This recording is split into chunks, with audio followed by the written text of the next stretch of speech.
ante esta imagen, nosotros nos podemos ver sorprendidos. Pero ahora quiero pasar a la siguiente diapositiva.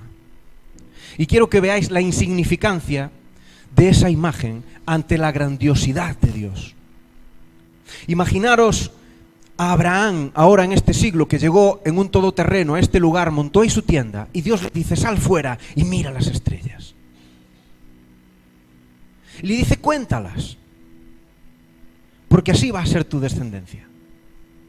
Y él sale, Dios le pone este cuadro que no tiene ni punto de comparación con los de Miguel Ángel, ni de Rembrandt, ni de nadie, y se queda pasmado.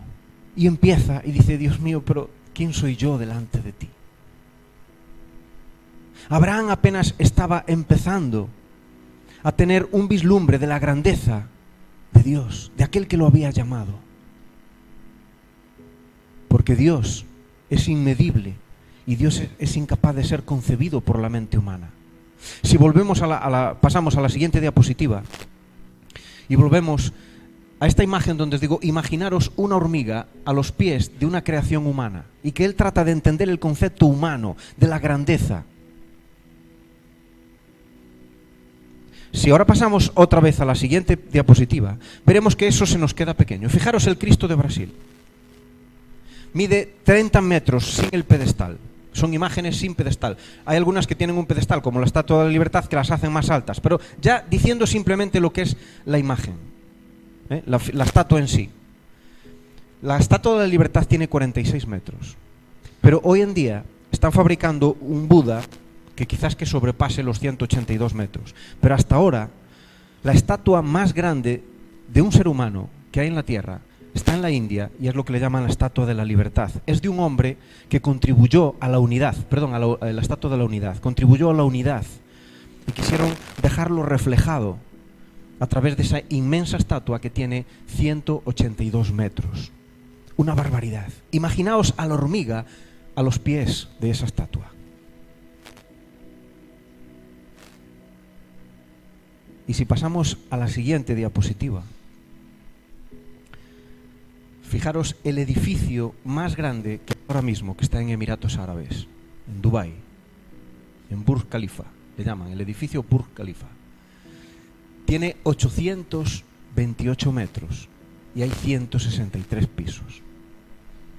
Imaginaros una hormiga al pie de ese edificio. ¿Qué concepto puede tener ella de ese edificio?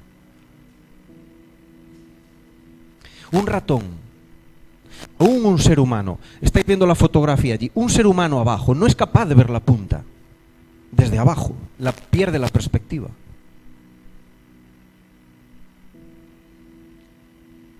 Esa es la inmensidad de Dios. Esa es la grandeza de Dios que está a nuestro alcance. ¿Sabéis por qué? No porque tengamos la capacidad óptica de verlo, ni la capacidad intelectual de entenderlo. Es porque Él se nos quiso revelar. Esa es la diferencia del Dios al que tú sirves a la mayoría de los dioses que sigue la otra gente. La gente sigue a dioses que ha creado a su imagen y a su buen parecer. Entonces crean sus budas, o crean sus ídolos animistas, o creamos nuestros santos o nuestros ídolos. Hay multitud de cosas, pero son a nuestra imagen, bajo la concepción de lo que yo entiendo que es Dios. Pero el Dios cristiano es el Dios que se reveló al hombre y le dijo: yo soy así. Es como el que de repente te presenta la fotografía y dice: mira, desde lejos, desde perspectiva, puedes empezar a verme. Es cuando ves la inmensidad del cielo, la inmensidad del cosmos, y te das cuenta que solo una mente muy superior a la nuestra pudo llegar a coordinar y a crear todo eso. Pues esa mente quiso revelarse a tu vida. Quiso decirte: yo soy tu Dios. Yo soy el que te he creado, yo soy el que te he formado, yo soy el que he hecho la capacidad de que las células se reproduzcan, de que las articulaciones funcionen de esa manera en conjunción con los huesos y que puedan hacer las funciones para las cuales yo las he creado. Luego veremos más adelante cómo eso se trata de tergiversar y de darle la vuelta, ¿no? Pero este es el Dios que, a pesar de nuestra incapacidad humana para conocerlo. Él nos ha dado esa capacidad espiritual de experimentarlo y de poder saber que su grandeza y su gloria va más allá de lo que nuestros ojos, nuestro entendimiento y nuestros oídos pueden ver y oír y entender. Cuando el testimonio del Espíritu Santo viene a tu vida, te das cuenta de lo grande realmente que es Dios y que no puede ser expresado de forma humana. Y por eso Pablo, como digo, el gran teólogo de la Biblia, Lucas bebió de él, y el Evangelio de Lucas tiene cantidad de referencias a lo que Pablo había enseñado. Convivió con él muchos años. Y el mismo Pedro dice que hay cosas que Pablo explica que es difícil de comprender y de entender. Pues el mismo Pablo nos dice, ¿sabe alguien cómo piensa Dios? ¿Puede alguien darle consejo a Dios? Y dice, así que alabemos a Dios por siempre. Amén. ¿Por qué? Porque no nos queda otra alternativa que darle gloria al Creador, al que aún encima quiso revelarse y decirte lo grande que soy. Y Jesús empezó a hacerlo de una forma especial a través de parábolas. Y continúa el texto cuando le preguntan sus discípulos, ¿qué significa esto que nos acabas de decir? Porque ellos tenían esa misma incapacidad que tienes tú y que tengo yo. Si Dios no se revela a tu vida, no tienes capacidad de entender la palabra de Dios. Yo conozco a gente que durante años se ha dedicado al estudio de la Biblia y no conoce a Dios. Esto es a lo que se refería Lutero cuando vino la Reforma y les decía, la lavandera tiene más conocimiento de Dios que los doctos de Roma. Porque la lavandera, que no tenía estudios, mujeres del siglo XVI que a veces estaban menospreciadas, apartadas de la sociedad, y que el Evangelio de nuevo vuelva a colocarlas en su lugar, con la dignidad que les corresponde, de ser una creación idéntica al hombre por parte de Dios. Dice, ella tiene el conocimiento real de Dios, porque lo ha experimentado en su espíritu. No trató de llegar a Él con su mente, con su inteligencia. De esa forma no se puede. Si el Espíritu Santo no viene y te revela lo que Dios te quiere decir, en vano lees la palabra. Si tratas de llegar a Dios con tu propio conocimiento, con tu sabiduría, con tu inteligencia, trayendo tus diplomas, tus licenciaturas, tus másters, olvídate, así no vas a conocer a Dios. Vas a crearte el Dios que tú crees. Harás la estatua de Dios que tú creas, la que más se asemeje al concepto que a ti incluso te interesa, pero no es la imagen de Dios. Es tu imagen de Dios, no la de Él que te quiere revelar. Por eso ellos le dicen a Jesús, explícanos, enséñanos. Y Jesús le respondió, a vosotros se os permite entender los secretos del reino de Dios. A vosotros se os permite conocer los secretos del reino de Dios. A ti, porque estás buscando a Dios de corazón, porque te acercas a Él con humildad, con sencillez, te está permitido conocer los secretos más íntimos de Dios. Porque Él tiene el espíritu dispuesto para revelarse a tu vida, para decirte cuánto te ama, para decirte cuánto se preocupa por ti, para decirte que no solo vino hace 2000 años a morir en la cruz para darte vida y perdonarte los pecados, sino para estar contigo en el día a día, estar hoy y que puedas disfrutar de la vida. Y en ese momento es cuando Jesús les dice, pero mirad, utilizo parábolas para enseñarles a los demás y para que se cumplan las Escrituras que dicen, cuando miren no verán realmente y cuando oigan no entenderán. Este es el verdadero significado de la parábola. Y ahí les empieza a decir el significado. Pero fijaros que dice, cuando miren no verán y cuando oigan no entenderán. ¿Cuántas veces nos esforzamos en presentarle la palabra de Dios a alguien y es como si estuvieses hablando contra una pared? Es como si horas y horas le estás diciendo a una pared que es inmóvil, no entiende, no comprende, no sabe. No le ha sido revelado. todavía ese no es un a vosotros. Porque el Espíritu Santo no le ha abierto la mente para entender la grandeza que hay en la palabra de Dios. No se le ha sido abierto el entendimiento para poder abrirse a la realidad de Dios. Por eso ahí Jesús, a partir de este momento, es en lo que yo me quiero centrar, es cuando le da las claves de cómo proteger y velar por la semilla. Dice, las semillas que cayeron en el camino representan a los que oyen el mensaje, pero viene el diablo, se lo quita del corazón e impide que crean y sean salvos. Las semillas sobre la tierra pedregosa representan a los que oyen el mensaje y lo reciben con alegría. Pero como no tienen raíces profundas, creen por un tiempo y luego se apartan cuando enfrentan la tentación. Y las semillas que cayeron entre los espinos representan a los que oyen el mensaje, pero muy pronto el mensaje queda desplazado por las preocupaciones, las riquezas y los placeres de esta vida. Así que nunca creen hasta su madurez. Nunca crecen, hasta su madurez. Y las semillas que cayeron en buena tierra representan a las personas sinceras, de buen corazón y que oyen la palabra de Dios, que se aferran a ella y que con paciencia producen una cosecha enorme. Nadie enciende una lámpara y luego la cubre con un tazón o la esconde debajo de la cama. Una lámpara se coloca en un lugar alto, donde todos los que entran a la casa puedan ver su luz. Pues todo lo secreto, tarde o temprano, se descubrirá. Y todo lo oculto saldrá a la luz y se dará a conocer a todos. Así que prestad atención, como oís. Les vuelve a decir un poquito lo mismo que a la multitud, pero ahora ya en lo íntimo, donde les había revelado la palabra. Prestad atención, como oís. A los que escuchan mis enseñanzas se les dará más entendimiento. Para eso estamos aquí. Porque yo quiero más entendimiento. Yo quiero que cada vez que me expongo a su palabra recibir cosas nuevas.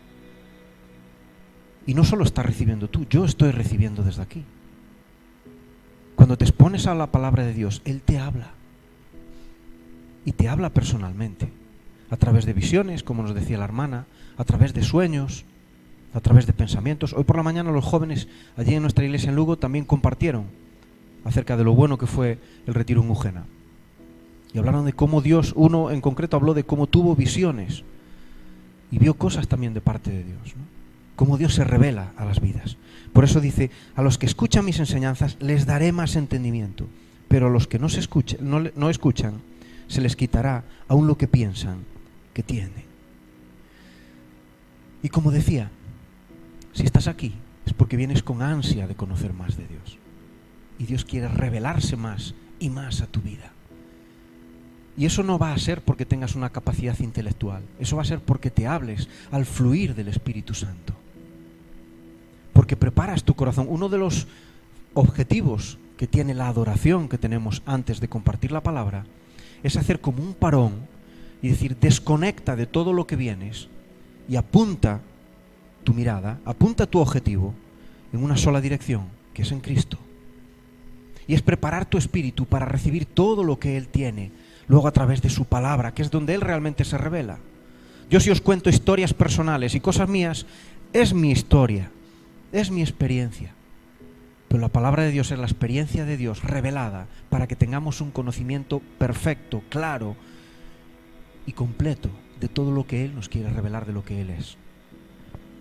De no ser por la gracia de Dios, hermanos, nosotros estaríamos ciegos y no entenderíamos lo que entendemos. La Biblia es un libro cerrado. Como dije, hay gente que la estudia, que la escudriña, que la abre como cuando estás en una clase de biología y te ponen una rana y la diseccionas al medio y empiezas a ver el aparato digestivo y el aparato respiratorio y ves las arterias también.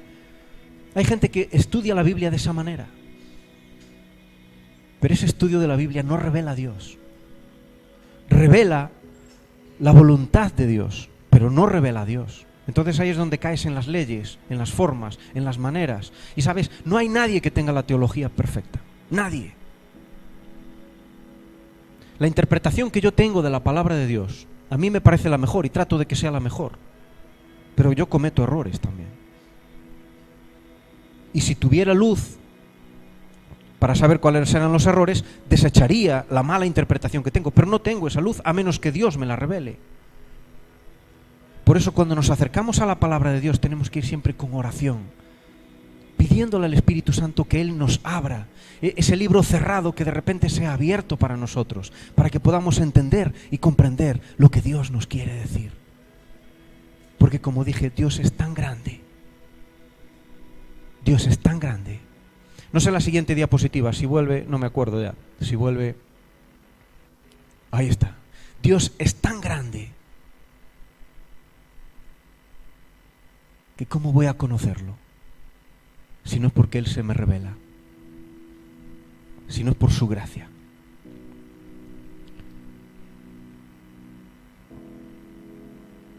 Y dice, pero a vosotros, a ti y a mí, nos ha sido revelado el Dios tal y como Él es. Y en esa revelación de este momento, Jesús les quería dar una enseñanza, y es acerca de que la semilla, evidentemente, es la palabra de Dios, es la que principalmente nos revela a Dios. Es verdad que Dios se nos revela también a través de visiones, a través de sueños, a través de palabras proféticas, pero todo tiene que ir en consonancia con su palabra. Si cualquier cosa que tú recibes, cualquier imagen que tú percibas de Dios, desencaja con lo que Él dice en su palabra, deséchalo. Porque eso es de una fuente humana, que puede aparentar muy bonito, puede pintar genial, pero si va en contra de lo que dice la palabra de Dios, es una imagen falsa de Dios. Por muy bien que pinte, por muy bien que suene, es algo que no es correcto.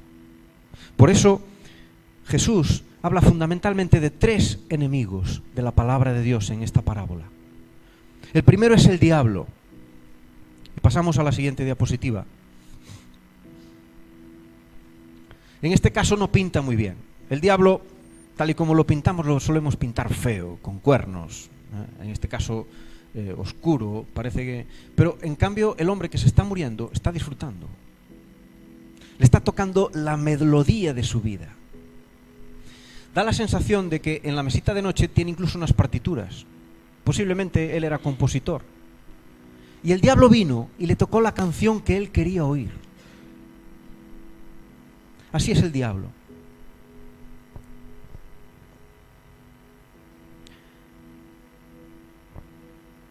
Fijaros, la palabra lo que nos dice es que primero viene, pisa la semilla, y luego vienen los cuervos y se la lleva. E impide que la gente crea y que sea salva. Dice que primero viene, pisa la semilla, y luego vienen los cuervos y la agarran y se la llevan. El diablo es especialista en trabajar con la mente humana y en trabajar con nosotros. Jesús mismo oró por sus discípulos y fijaros, dice, Simón, Simón, he aquí Satanás os ha pedido para zarandearos como a trigo, pero yo he rogado por ti para que tu fe no falte. Y tú, una vez vuelto, confirma a tus hermanos. Y Pablo, consciente de esta realidad, dice, pues aunque andamos en la carne, no militamos según la carne, porque las armas de nuestra milicia no son carnales, sino poderosas en Dios para destrucción de fortalezas, porque no tenemos lucha contra sangre y carne, sino contra principados, contra potestades, contra los gobernadores de las tinieblas de este siglo, contra las huestes espirituales de maldad en las regiones celestes.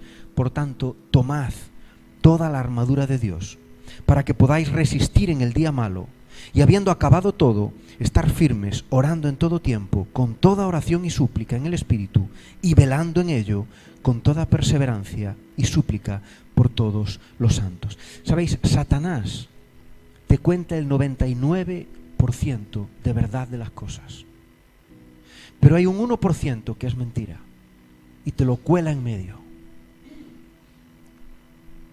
Y a través de eso crea fortalezas. Mentiras que poco a poco se van arraigando en el ser humano y que llegan a ser fortalezas espirituales contra las que tenemos que luchar. Y que lo que hacen es que pisotean la verdad de Dios, pisotean la palabra, pisotean la semilla. Y te hacen de creer que Dios no es el creador, que tú eres fruto de la casualidad, que para qué necesitas a Dios si el hombre es Dios. El hombre es capaz de crear cosas increíbles. Y cuando tú le vas a hablar a alguien, te das cuenta que detrás de esa pared lo que hay es una fortaleza, que cuando tú le hablas y le presentas a Dios, No es capaz de entenderlo y escucharlo, porque tiene fortalezas espirituales que le están pisoteando la semilla y que no dejan que esa semilla realmente se abra en su mente. Y viene el enemigo con sus arducias y le saca la semilla y se la lleva. Y no ha servido absolutamente para nada. Porque el diablo ha creado esa estructura de pensamiento que se ha convertido como una fortaleza en medio de la sociedad y que impide que la palabra realmente tenga el efecto para el cual es sembrada, que es que se multiplique.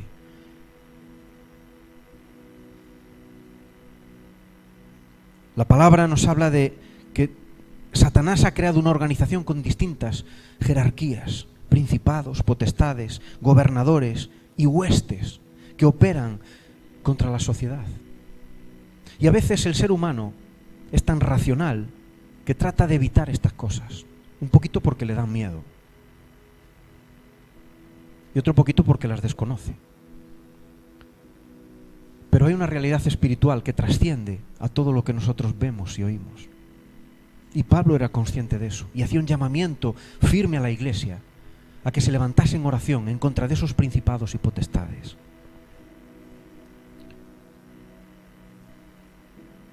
Los argumentos, las ideas, los pensamientos son usados por las fuerzas enemigas para dominar a la sociedad y de esa forma establecer fortalezas.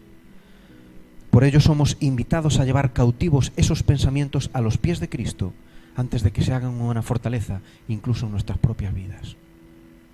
A veces aún dentro de la iglesia se establecen fortalezas que el diablo poco a poco va colocando. Y por eso Pablo decía, porque las armas de nuestra milicia no son carnales, sino poderosas en Dios para la destrucción de fortalezas, derribando argumentos y toda altivez que se levanta contra el conocimiento de Dios, y llevando cautivo todo pensamiento a la obediencia de Cristo, y estando prontos para castigar toda desobediencia cuando vuestra obediencia sea perfecta. Y todo esto, hermanos, lo podemos hacer porque estando muertos en nuestros pecados, Jesús nos dio vida juntamente con Él, perdonándonos todos nuestros pecados, anulando el acta de los decretos que había contra nosotros, que nos era contraria, quitándola de en medio y clavándola en una cruz, despojando a los principados y a las potestades. Dice que los exhibió públicamente y triunfó sobre ellos en la cruz.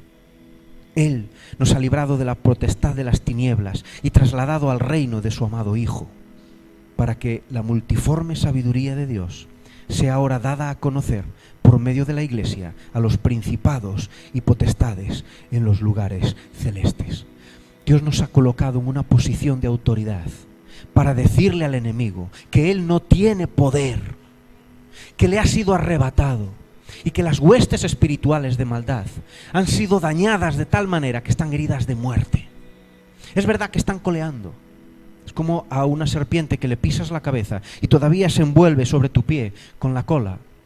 Son los nervios que todavía, pero está muerta y herida de muerte.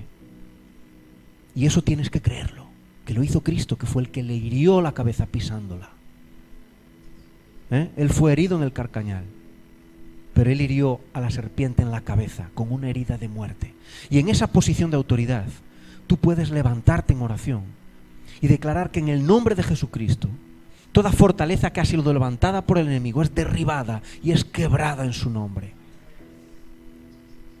Y no dejar que esa semilla preciosa que estás sembrando, el enemigo venga y la arrebate de donde tú la estás poniendo. Por ello, no ores simplemente para que la persona le caigas bien cuando estás presentando el evangelio a alguien. No ores simplemente para que esa persona un día pueda quedar contigo cómoda. Primero ora derribando toda fortaleza espiritual que hay todavía en su mente y que impide que pueda entender y comprender la palabra de Dios. Porque el enemigo ha creado una estructura tal fuerte que pisotea la palabra, la machaca.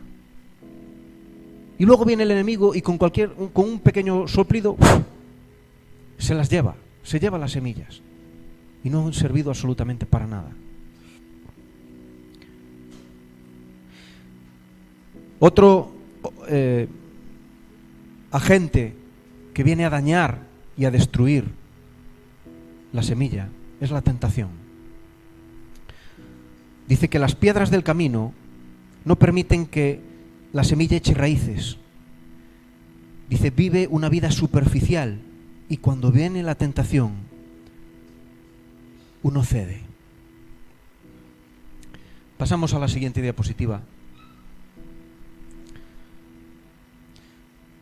El enemigo juega con nosotros de una forma muy especial. Él sabe que para doblegar nuestra voluntad primero tiene que tocar nuestros sentimientos. Entonces, él primero viene a tocar tus sentimientos para luego doblegarte y hacer que tu voluntad se pliegue ante lo que él quiere. Fijaros, decía Pablo cuando le escribía también a los filipenses: por lo demás, hermanos, todo lo que es verdadero, todo lo honesto, todo lo justo, todo lo puro, todo lo amable, todo lo que es de buen nombre, si hay virtud alguna y si algo es digno de alabanza, en eso pensad. ¿Por qué creéis que él dijo esto? Porque hay un principio del reemplazo. Cuando el enemigo viene y te suelta algo para tocar tus sentimientos y sabes que eso es dañino, lo que tienes es que reemplazarlo por algo que venga de Dios. Y eso tiene que ser todo lo honesto, justo, puro, amable, benigno, si es de buen nombre, si tiene virtud alguna, si es digno de alabanza, reemplázalo por eso. Pero si no pasa ese filtro, quiébralo.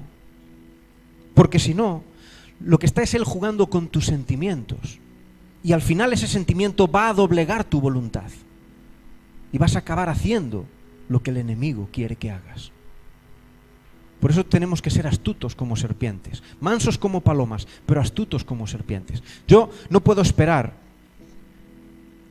a que un fin de semana, donde a lo mejor como empresa pueda irme con mi compañera de oficina a un congreso y estar por la noche en el bar del hotel tomando algo, y no puedo dejar que llegue ese momento para yo plantearme: Dios me perdonará si tengo un desliz y esta noche que hace frío, no es primaveral el tiempo como ahora, y por no dejar a la compañera sola también, que igual tiene miedo, me voy a dormir con ella. Yo no puedo esperar a ese momento. Yo tengo que ser previsor. Yo tengo que haber hecho antes un compromiso con mi esposa y conmigo mismo de que yo le voy a ser fiel por siempre a mi esposa. Porque mi compromiso ya no solo es con ella, es con Dios. Es que yo he tomado un compromiso de pensar en lo que es justo, en lo que es bueno, en lo que es agradable a Dios, en lo que es digno de alabanza. Luchar contra la tentación es trabajarlo previamente, no es esperar al momento. Es verdad que hay tentaciones que te llegan y que te vienen que no sabes ni por dónde llegaron, ¿eh? Es como Messi, los defensas los tiene locos, ¿no? No saben cómo les va a hacer la jugada, ¿no? Antes teníamos a Ronaldo, pero ahora se nos fue, entonces ahora el que nos queda es Messi, ¿no? El que nos sorprende más aquí en la liga. Pero a veces el diablo viene así, y es verdad, te coge por sorpresa. Pero ahí hay otra forma de estar preparado, y es como nos enseñó Jesús en la oración: no nos dejes caer en la tentación.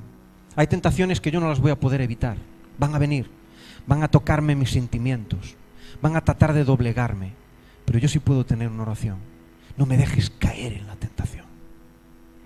Padre, no me dejes caer en la tentación. Yo tengo que tener un sentimiento mayor que el de la propia tentación, que es el sentimiento de ofender a Dios. Y aún mayor que ese es el sentimiento de amar a Dios. Cuando amas, si yo amo a mi esposa verdaderamente, por muy bonita que me pinten la mujer y la manzanita, si yo verdaderamente amo a mi esposa, cuando vea que esa mujer viene y me tienta, yo voy a experimentar un dolor por aquello que amo. Y es como ese semáforo que se enciende y que te dice: aquí hay algo que anda mal, hay algo que está desviado de lo habitual. Por eso, ante la tentación, por un lado tenemos que ser proactivos y comprometerte con Dios en las cosas que Dios ya te va hablando en el día a día, de que tú vas a serle fiel a Él en todo lo que Él te diga. Y por otro lado, no me dejes caer en la tentación. si hay algo que me pilla de sorpresa, dame fuerzas para decirle que no y vencerla. Y que mi sentimiento de amor por ti sea mayor que todo el sentimiento de gratificación momentánea que me ofrece el enemigo. Porque como digo, el enemigo juega contigo con un 99% de verdad, pero hay un 1% de veneno. Y en un 99% de agua, si echas un 1% de veneno mortífero, es suficiente. Es suficiente para echarte abajo.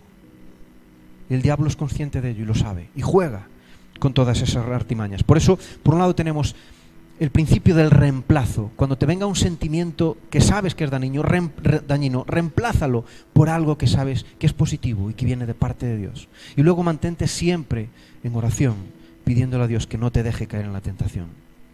Y el caso es que muchas veces, sí es cierto, estamos trabajando con las tentaciones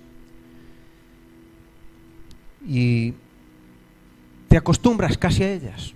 Medio que las tienes un poco dominadas y te cambias de lugar. Yo si le estoy viendo las piernas y tal, digo, bueno, me voy para este lado. Pero le sigo diciendo al diablo de mi nueva dirección. Entonces el diablo, consciente de que usa el GPS, está ahí, ahí ya vuelvo a ver las piernas. Perdona, Roberto, son tuyas, son tuyas, esas piernas son tuyas.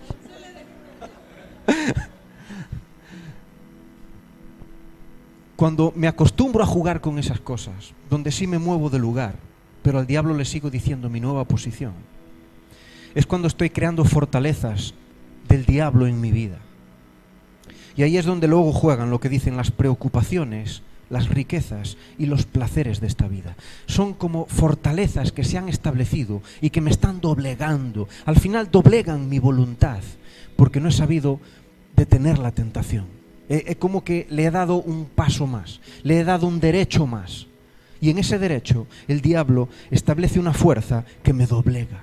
La propia psicología dice que difícilmente, muy difícilmente, nos es renunciar a las satisfacciones. Porque en el fondo es una gratificación y mentalmente estamos preparados para responder a las gratificaciones, a las satisfacciones. Y el diablo juega con esas cosas. Por eso tenemos que estar preparados. Por eso tenemos que saber cómo conducirnos, ¿no? Y justo a esto se refería Jesús cuando dice que de cierto os digo, que todo aquel que hace pecado, esclavo es del pecado. Cuando juegas con estas cosas, te haces esclavo del pecado. Y si pasamos a la siguiente diapositiva. Muchos no lo conoceréis, los más jóvenes todo lo conocen, ¿no? Esto es Juego de Tronos, es una serie que yo solo he visto 2 capítulos y yo no pude ver más. Yo, de verdad, tengo una hija de 14 años, lo vio a escondidas y cuando terminó de verlo me lo dijo. Yo tengo 2 compañeros de oficina que ellos sí lo han visto, lo típico, como dice todo el mundo, es la mejor serie, cómo está planteada, cómo está realizada, el dinero que ahí gastaron, los escenarios y todo eso, perfecto, ¿no? Pero se ve claramente cómo hay tronos establecidos en las vidas de las personas que les hacen repetir la misma conducta una y otra vez, aunque puedas tener buenas influencias. Y es como que al final te doblegas ante lo que ya es una fortaleza en tu vida. Y como decía Jesús, de cierto os digo que todo aquel que hace pecado, esclavo es del pecado. Y nos cuesta hoy, a día de hoy, hablar del término esclavitud. Vemos la esclavitud en cómo nos aprovechamos de las mujeres, de los niños, pero hay una esclavitud interna que nos hace sentarnos a nosotros en el trono, pero que nos llena de preocupaciones, que nos hace buscar exageradamente el dinero, la riqueza y los placeres de la vida. Y es por ello que el propio Pablo, hay dos momentos en Colosenses, en los capítulos 2 y 4, que dice, porque quiero que sepáis cuán gran lucha sostengo por vosotros. Y dice luego, siempre orando encarecidamente por vosotros en oraciones para que estéis firmes, perfectos y completos en todo lo que Dios quiere. Fijaros, firmes, perfectos y completos en todo lo que Dios quiere. Él dice que quiere que estemos completos. Hay una mentira que Satanás nos coló y que se estableció como una fortaleza en medio de la sociedad. Y es que dice que el cristiano debe de negarse a los placeres de la vida. Y eso no es cierto. Pablo dice que quiere que seamos firmes, perfectos y completos. La Biblia no nos dice que tú no puedes disfrutar de los placeres de la vida. La Biblia lo que te dice es que no puede haber ningún placer mayor que el amor que profesas por Dios. Pero luego tienes todos los placeres de la vida para que realmente los disfrutes. Ahora tienes que hacerlo consciente de que estás agradando a Dios cuando estás disfrutando de Él. Si no, como otra lucecita roja, es como un semáforo rojo que te dice, eso no es bueno. Eso te va a doblegar hacia cosas que luego tú no vas a querer. Eso te va a esclavizar hacia cosas que luego te van a machacar. Y eso te va a llevar a cosas donde lo que te vas es a sentar tú en el trono de tu vida. Y no vas a dejar que sea yo el que me siente en el trono de tu vida, que soy el más importante. Ahora, ¿quién no quisiera estar ahí? ¿Quién no quisiera ser el protagonista de la película? A todos nos gustaría, ¿no? Cada uno se identifica con el personaje que sea. Yo la verdad es que no sé cómo acaba, ya digo, vi 2 capítulos nada más, no sé cómo acaba el tema. Bueno, está ahora a punto de acabar, porque salen ahora los nuevos capítulos, ¿no? Me parece, porque mi hija ya está ahí, que ya digo, son de esas cosas que tienes que aprender a encajar. Como mi hija con 14 años vio cosas que a mí me revuelven las tripas y el estómago, ¿no?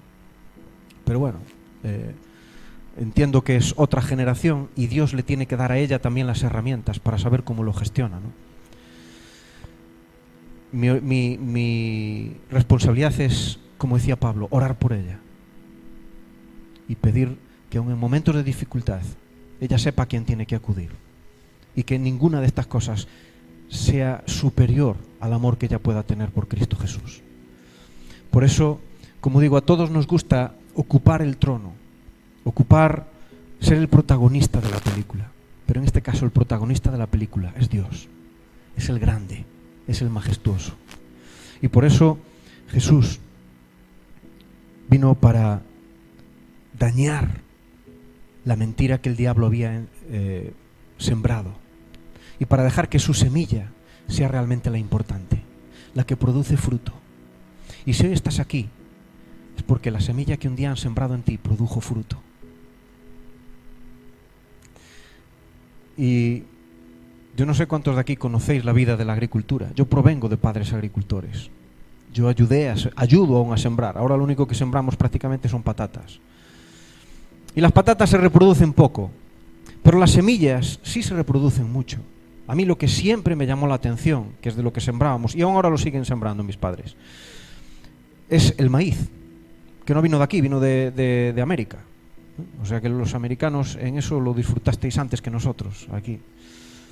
Pero una pequeñita semilla de maíz da una mazorca tremenda, donde cada hilera de esas mazorcas, nosotros en casa de mis padres tenemos alguna que yo las tengo contado, tiene más de 50, cada una hilera.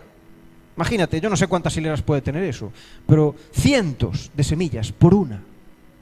Esa es la grandeza de Dios.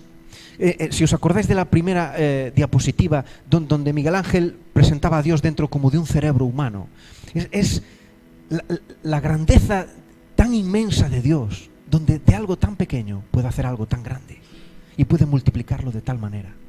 Eso es lo que Él puede hacer en tu vida. Él es ya lo que ha hecho. De algo pequeño que Él sembró ahí, hizo algo grande. Y no lo hizo para cualquier cosa. Lo hizo porque ese principio de siembra es su principio, no es tuyo ni es mío. Y dice que eso que Él ha sembrado va a producir a 100 por 1.